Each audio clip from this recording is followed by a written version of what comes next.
둘. 바른정당 김성태 의원, 더불어민주당 안민석 의원과 함께합니다. 안녕하십니까? 여보세요? 네, 안녕하세요. 안민석 의원입니다. 예, 안 의원님, 예, 나와주셔서 반갑습니다. 제가, 김성태 의원님도 인사해 주시겠습니까? 네, 안녕하세요. 김성태입니다. 인사를 했는데요. 예. 예. 저희가 연결을 제가 잠깐, 아시겠지만 권한대행을 맡고 있어서요. 오늘 처음. 김어준 총수 안 왔으면 좋겠어요. 좋네, 더. 예. 안민석 의원님께서요, 저를 딱 보자마자 방송 시작하기 전에 김어준 공장장 끝까지 안 왔으면 좋겠어요. 마음이 편하시답니다. 우리 김성태 의원님께서도 편안하게, 혹시라도 평소 못하셨던 말씀 있으시면 편하게 해주시기 바랍니다.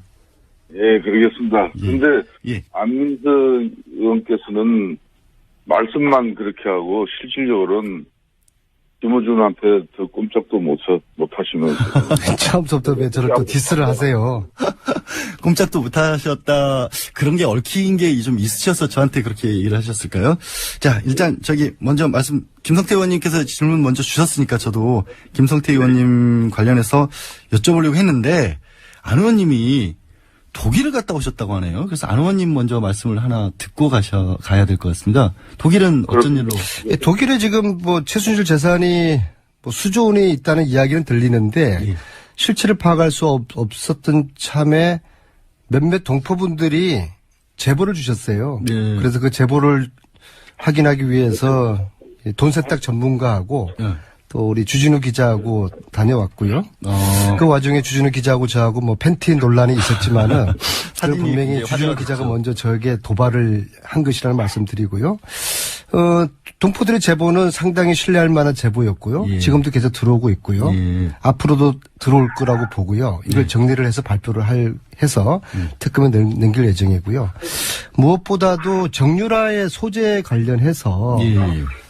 체포는 되었는데 정유라를 소환 문제 이것을 확인하기 위해서 독일 검찰을 만났습니다. 근데 독일 검찰의 입장은 이제 덴마크와 한국의 문제지 우리들의 손을 떠났다. 예. 그런 이야기고요. 근데 제가 한 가지 의아한 것은 사실 지난 한 달 전에 정확하게 12월 14일 날 예. 특검을 만나서 정유라 소재 정보를 다 넘겨드렸거든요. 이미 한 달 전에, 그러니까 정유라가 방송국에 의해서 알려지기 전에 소재지를 특검에 이미 주셨다는 거잖아요.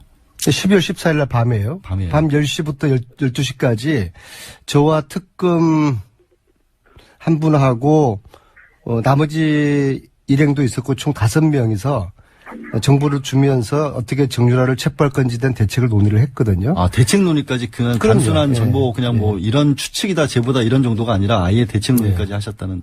근데 그 특검은 저를 만난 적이 없다고 지금 모 언론사에게 이야기를 한 모양인데. 그 방송국에서 보도도 그렇게 나왔던 걸로 알고 있는데. 그날 밤에 제가 만났던 특검은 그러면 유령이었나요? 특검분. 왜 그 정보까지 다 줬는데 특검이 왜 체포를 하지 못했는지 그건 제가 이해를 하지 못해요. 혼자 만나신 것도 아니라면서요. 예, 다른 그럼 5명 함께 5명이 있었어요. 함께. 그래서 저는 연말까지 특검이 체포할 거라고 그래서 한국에 소환할 거라고 기다리고 있었는데 왜 이렇게 유라가 덴마크에서 안 들어오도록 하는 이런 사단이 벌어졌는지 그건 좀 특검 측에 좀 해명이 좀 들어봐야 될 것 같아요. 특검이 잘 하고 있는데 지금 특검에 대해서 물론 특검을 믿습니다. 그런데 저 부분에서 도저히 이해가 안 돼요. 이해가 안 가는 부분이 있기 때문에 그 부분은 좀 밝혀졌으면 좋겠다는 거고요. 김성태 의원님. 예.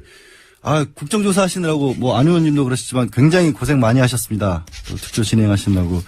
이번에 이 국정조사가 좀 끝 마무리가 좀 아쉽다라고 하면서 특위에서 만장일치로 연장하자고 의결을 했잖아요. 그렇습니다. 특위에서만 의결한 걸로 되는 게 아니고 이 여야 사당에서 논의를 해줘야 하는데 지금 시작하고 있나요? 논의는?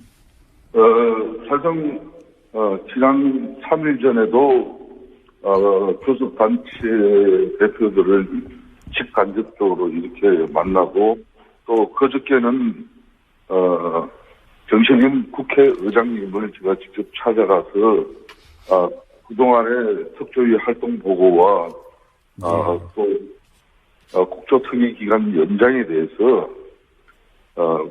국회 차원에서 특단의 결심을 촉구하는 그런 입장과 또 우리 위원회 의결 내용까지 이렇게 말씀을 드렸습니다. 예.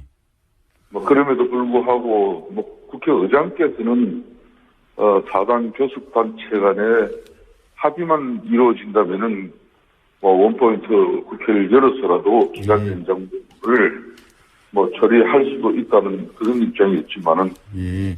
막상 이 국회는 원내 교섭단체 간의 협상과 합의에 의해서 국회 운영 일정이 잡히는데 그게 지금 수월치 않는 상황입니다. 예. 소리가 좀 많이 울리네요, 의원님. 어디 계신지 좀 모르겠는데, 잠깐 제가 안민석 의원께 질문 드리고 연결 좀 다시 한번 해보겠습니다.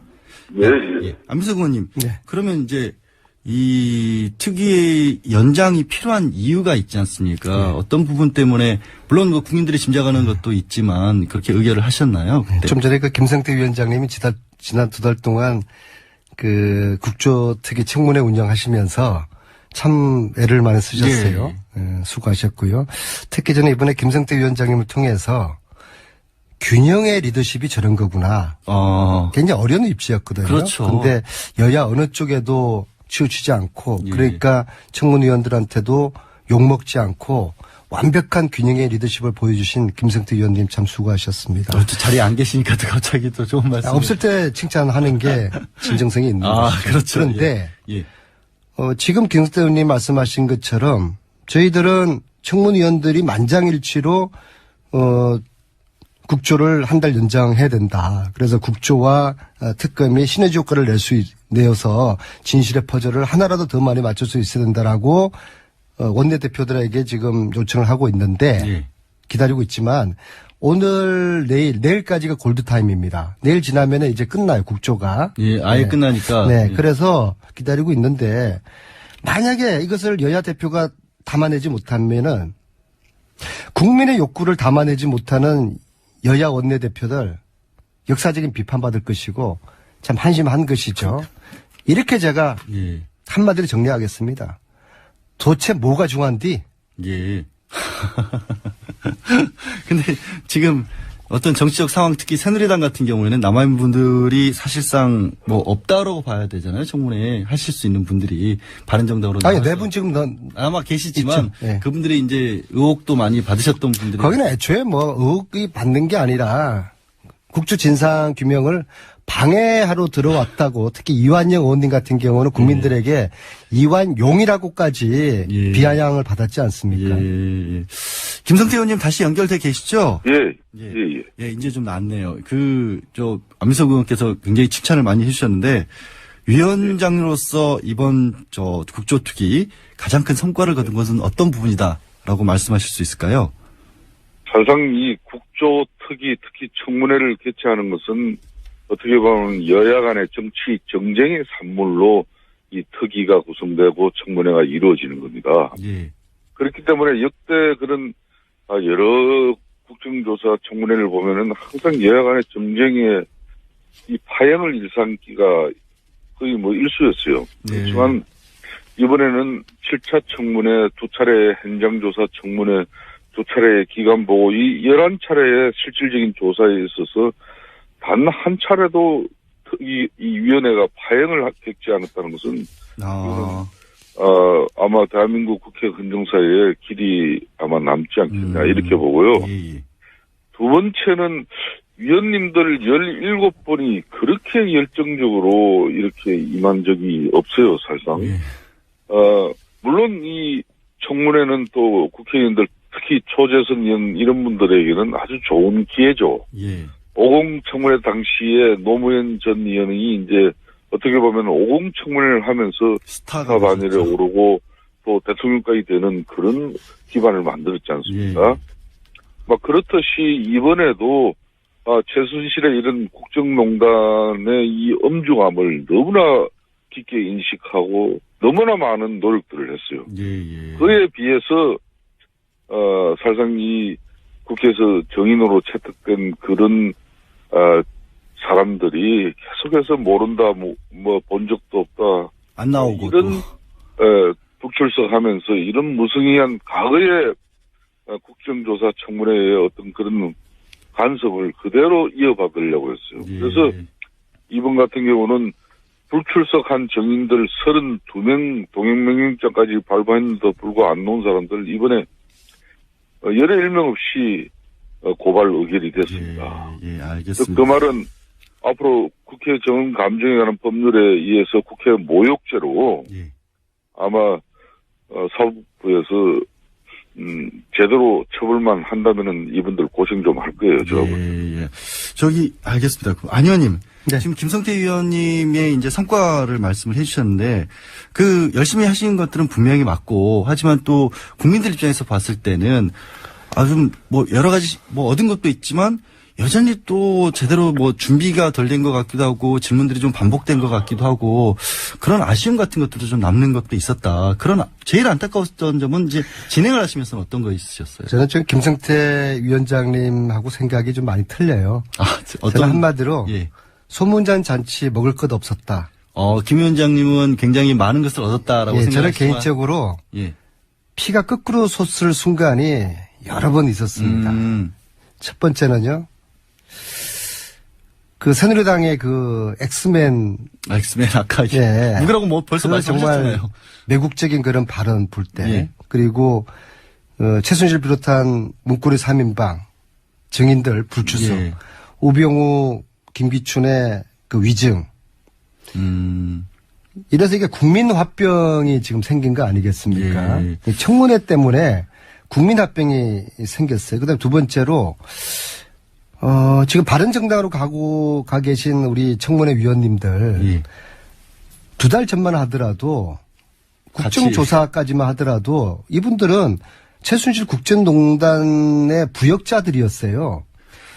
정인들 같이. 국정조사 정인들 내놓으라고 그러면은 죽어도 못 내놓겠다고 하고 예. 그런데 청문회 기간 동안에 마치 무관한 듯 자기들은 부역자가 아닌 듯 그런 식의 말씀과 증인들에게 신분을 취하는 거 보고서 또 한 번 또 피가 거꾸로 솟았어요. 그때 새누리당 의원, 그때 비박계 의원들하고 예. 지금 그분들하고 다른 사람들입니까? 그때는 유령이었고 지금은 바른정당 의원들입니까? 예. 그러니까 정치를 이렇게 하면 안 되는 지금 여기 이제 김성태 의원님께서 당연히 하실 말씀이 있으실 것 같아요. 예. 안민석 의원님이 국정조사 특유의 아쉬움이나 안타감이 많이 있는 걸로 알고 계십니다만은 그렇다고 해서 2달 가까이 제가 아까도 언급했습니다만은 파행 한번 겪지 않고 서로를 이해하면서 이렇게 청문회를 끌고 온 동료 위원들에게 그런 입에 담지 못할 그 좀 매도를 하는 것은 대단히 부적절한 발언이에요. 그렇다면은 박근혜 대통령 지난 대선에서 박근혜 대통령에게 표 찍었다고 다 이 사람들 대한민국 국민들을 부역자로 몰 겁니까? 그건 아니잖아요. 범위를 점점 두 분 다 확대를 시키고 계시네. 그렇듯이 제 말씀은 청취자분들이 평가할 테니까 위원장님께서 제 얘기를 평가하지는 마시죠. 생각하기로는 안민석 의원이 사선 의원으로서 정말 어떻게 보면 이 최순실 국정농단의 그런 실체를 제일 먼저 파헤치고 오늘날 대통령 탄핵까지 이르게 한 장본인 아닙니까? 위원장님 죄송하지만요. 위원장님 잠깐만 말씀 좀 될 때가 된 것이죠. 예. 그렇다고 해서 굳이 같이 2달간 일은 물론 여러 가지 부족하고 미흡하고 또 동료 위원으로서 자기 중심적 어떤 판단에서 좀 마음에 안 드는 부분이 있다고 하더라도 그렇게 또 매도를 하는 것은 그 위원장님은 저는 지금 기본적으로 예, 바른정당과 동료애를 강조하고 계신데 바른정당과 새누리당은 지금 일종의 위장이혼했다고 생각하거든요. 위장이혼이다. 예. 대선 때 되면은 분명히 같이 또 묻힐 겁니다. 그리고 조금 전에 위원장님 사선이라고 표현한 것은 정정해 주십시오. 내리사선입니다. 그렇게 하겠습니다. 네, 감사합니다. 내리사선 의원님께서 아니 저 위원장님 결론은 예. 그렇게 동료 청문위원들을 이렇게 좀 불편하게 이야기를 하는 걸 보면은 그 목적은 이제 조기 대선에서 새누리당과 바른정당이 또 보수 대연합 결집이다 뭐 해가지고 손잡을까봐 미리 그냥 이 예봉을 차단하는 그런 아마 의미에서 그런 발언을 하면은 진작에 그렇게 정확하게 전달해야지. 그 말이에요. 아니 근데 제가 봐도 이번에 제가 위원장으로서 이렇게 사회를 쭉 진행해보면 여야를 통틀어서 다 17분 다 열심히 준비했지만은 그래도 돋보이시는 분들이 있었어요. 예, 근데 아니, 위원장님, 제가- 제가 한 가지 좀 여쭤볼게요. 네. 미리 이거를 차단하신다라고 얘기를 하시면, 그럼 바른정당하고 새누리당하고 다시 합칠 가능성도 충분히 있다. 이렇게 들으실 수도 있잖아요. 이거, 저는- 안민석 의원이 얘기한 것처럼 위장이혼이다. 이런 생각을 하실 수도 있잖아요. 들으시는 제가 분. 그 말씀에 대해서 제가 한 말씀만 딱 드리겠습니다. 작년 4.13 총선은 우리 위대한 국민들은 정말 대한민국을 이제 양당 체제로서 이렇게 해서는 안 된다는 그런 국민들의 판단 속에 3당 체제가 만들어지고 이제 올해 지금 4당 체제가까지 됐습니다. 지금 현재 국회 의석 분포를 보면은 뭐 지금 유력 대선 후보 문재인이든 방지문이든 어느 누가 대통령이 된다 하더라도 쉽게 말하면은 제대로 된 국가를 권력을 이끌 수가 없습니다. 즉 연정을 하지 않으면은 대한민국 국가 권력을 제대로 끌고 갈 수가 없어요. 연정 그 가능성을. 연정을 위해서 정치권이 이번 대선을 앞두고 여러 형태로 뜻을 모아 나가는 과정에 때로는 뭐 후보 경선을 국민 참여 경선으로 이렇게 모아가지고 할 수도 있는 것이고 문재인 전 대표처럼 뭐 확고한 자신이 있으신 분들은 민주당 내에 뭐 당내 경선만 거쳐서 뭐 대선 후보로 나서시는 분도 계시고 여러 지형이 펼쳐질 거예요. 그러니까 그 여러 지형이 펼쳐지는데 벌써 뭐 연정을 위한 연대를 한다든지 야권에서 그걸 미리 지금 우리 안민석 의원께서는 그런 행위 하면 안 된다 이 이야기입니다. 가능성은 열어 놓자는 건데 어쩌세요, 안 의원님? 그러면 저희 안 의원님도 또 반론이 또 있을 것 같아요. 보수 정당이 재집권을 하겠다는 생각은 얌체 없는 생각입니다. 예. 나라를 이렇게 쑥대밭으로 만들어 놓은 보수 세력이 예. 얌체가 없는 것이. 그리고 그 김성태 님이 지적하신 그리고 청문회 위원님들 개인적으로 열심히 하셨고 유능하시고 열정에 계신 분들이에요. 근데 과거를 잊어버렸단 말입니다. 그러면 안 되는 것이요. 과거에 대한 반성을 하시고 청문위원회에서 뭐 그런 역할을 하셨으면 하는 그런 제가 의미를 말씀을 드렸고요. 그리고 지금 이제 오늘 반기문 그렇습니다. 그 예. 총장이 귀국하시면서 대선 얘기가 기억 이제 나왔으니까. 본격적으로 이제 대선 레이스가 오늘부터 시작된다고 예. 보거든요. 이제부터 오늘의 하루는 이전의 한 달일 겁니다. 그래서 앞으로 무수한 정치적인 변화가 있을 것이고 굴곡이 있을 것이고 구도가 어떻게 짜질지도 변화무쌍하게 만들어질 것 같은데요. 제가 볼 때는 국민들은 이제 이 정권을 바꿔야 된다는 마음의 준비는 다 돼 있어요. 그러시겠죠. 그러니까 네. 그렇게 많은 분들이 보수 촛불을 정권에서는 다시는 해서는 안 된다. 이런 생각은 거의 다 공감하고 있습니다. 지셨고. 그런데 문제는 얼만큼 우리 야권이 국민들에게 신뢰와 비전을 주느냐 거기 달려 있는 것이죠. 예. 특히 분열하지 않고 어떻게 야권이 똘똘 뭉쳐가지고 국민들에게 좀 신나는 예. 희망을 주나. 이번 판도라 영화 보셨습니까? 제가 재단 판도라 영화. 영화를 봤는데요. 거기 이런 대목인 대사가 나오지 않습니까? 판도라 상자 안에는 재앙과 절망이 있지만 희망 또한 있다.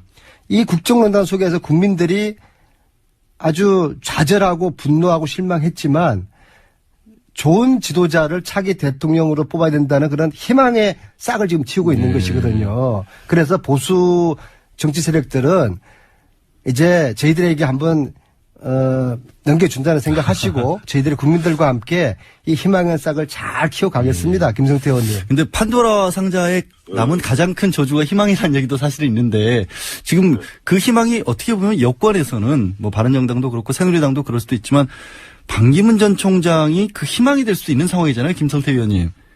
예, 지금 안민석 의원께서 뭐 좋은 말씀 했습니다.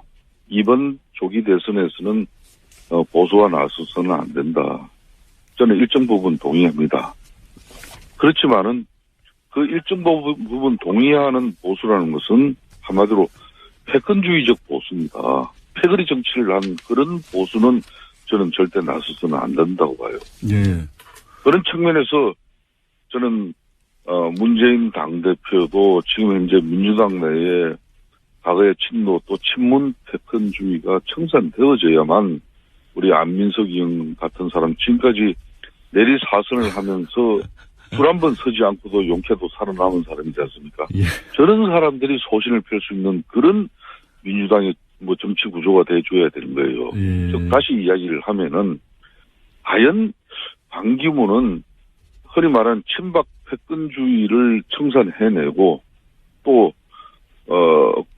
어떻게 보면은 굴레를 뛰어넘어서 이렇게 중도 합리성을 추구하는 그런 모든 정치 세력들이 연합을 해서 국민 대선 후보, 대통령 후보를 만드는데 본인이 참여하고 민주적인 국민들 이 경선 절차에서 본인이 선택되어지고 그 선택되어진 결과를 가지고 쉽게 말하면은 이 연합군이 만들어지겠죠. 이 연합군이 이제 사실상 아직까지도 이런 패권주의를 제대로 청산하지 못한 그런 후보와 싸워야 됩니다.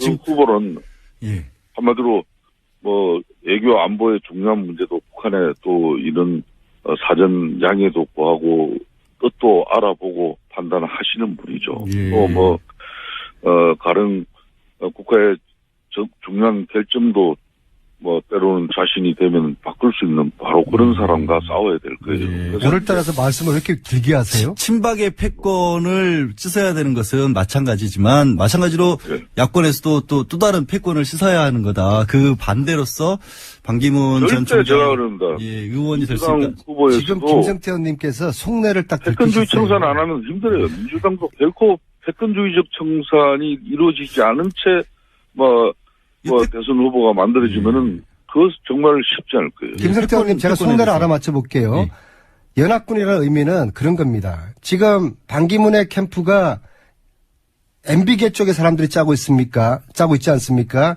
MB 시즌2가 시작된 겁니다. 여기에다가 지금 비박계 중심의 바른정당, 거기가 붙고 결국에는 지금 친박, 새누리당이 결국에 나중에 합류를 할 겁니다. 우리가 남이가. 김기춘의 우리가 김종인 남이가. 위원장까지 가신다는 얘기도 나오잖아요, 벌써. 그래서 거기서 김종인이라든지 안철수라든지 그 중간에 항상 역사적으로 뭐 애매한 정치를 해오신 그런 분들이 예. 그분들은 뭐 끝까지 가봐야 아는 것이고요. 예. 우리는 뭐 그런 정치를 하지 않습니다. 뭐 아니면 도저 뭐 애매한 정치, 예? 회색 정치 그런 거는 저희들이 싫어하고요. 물론 저희들은 지금 앞으로 아까 말씀드린 국민들의 기대에 부응하는 경선을 해야 됩니다. 이 예. 경선을 흥행을 해야 되는데요. 그리고 경선을 흥행을 시키고 지금 현재 과거의 한 형제였던 국민당과 어떻게 연대를 할 수 있는 그런 경선 결과를 만들어내느냐. 두 번째는 우리 문재인 그 전 대표께서 넉넉한 마음으로 내려놓을 수가 있겠는가. 경선 룰에서 예. 사소한 거 가지고 싸우지 말고 예. 통 크게 내려놓을 수 있겠는가. 그다음에 세 번째로 촛불 민심을 우리가 야권이 얼만큼 수용을 할 것인가. 리셋 대한민국을 만들기 위한 개혁 법안을 얼만큼 앞으로 남은 기간에 추진할 것인가. 특히 최순실 재산 몰수법을 만드는데 야권이 주도적으로 성공한다 그러면은 이런 야권의 흐름들을 만들고 촛불 민심을 저희들이 잘 수용한다 그러면은 저희들이 정권 교체 성공할 수 있을 것 교체할 수 있을 같습니다. 것이다. 패권이 아니다. 김 의원님 혹시 그 지금 제가 말씀하신 얘기에 대해서 요 근래 이제 느끼는 부분이지만은 안민석 의원이 언제부터 우리 문재인 저분이 그런 사람이 문재인 후보 아니거든요. 좋은 분이에요. 예. 그러니까 참 이제 저는 얼마 전에 민주당에서 민주연구원에서 만들어진 그 개헌저지 문건이라고도 하죠. 그런 문건 때문에 민주당이 내용을 개헌 적이 있어요. 그것 때문에 지금 박원순, 김부겸 여러 지금 잠재적 대선 후보들이 크게 반발하고 있고 조기 대선 후보 선출을 위한 그런 룰 이걸 세팅하기가 지금 상당히 어려워지고 있잖아요. 예. 일부 의원은 이미 참여도 하지 않겠다는 그런 분위기도 나오고 저는 그런 측면에서 문재인 후보 좋은 후보입니다. 좋은 후보지만은 절대 이제 패권주의 청산하고 좋은 후보 되라는 이야기예요. 예. 박근혜 대통령 보십시오.